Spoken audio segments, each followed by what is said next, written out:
Novak Djokovic says he still wants to compete in the Australian Open after a judge frees him from detention. The world tennis number one tweeted this picture earlier. His family back in Serbia say justice has been done.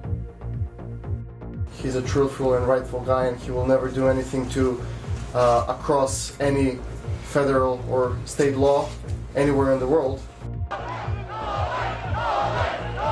Scenes of celebration turned ugly after a judge overturned the cancellation of Djokovic's visa.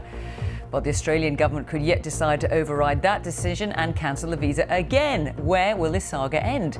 Also tonight, the government tells developers they have to pay to remove dangerous cladding on medium-height blocks of flats.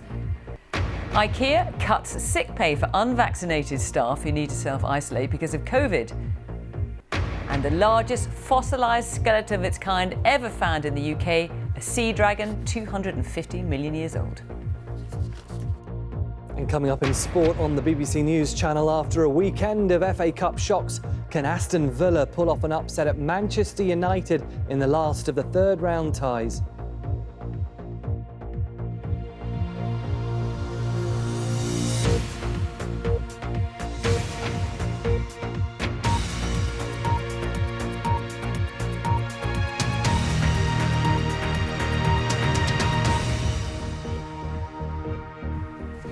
Good evening and welcome to the BBC News at 6. Tennis's world number one Novak Djokovic has been back on the tennis court today after a dramatic court judgment in Australia meant he was free to leave the hotel where he'd been detained since last week.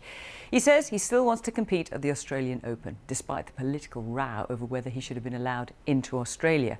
Djokovic has confirmed he is unvaccinated against COVID, but had a medical exemption to enter the country. At 7 this morning, a judge in Melbourne ruled that Djokovic had not been given enough time to respond to the cancellation of his visa and gave border officials 30 minutes to release him.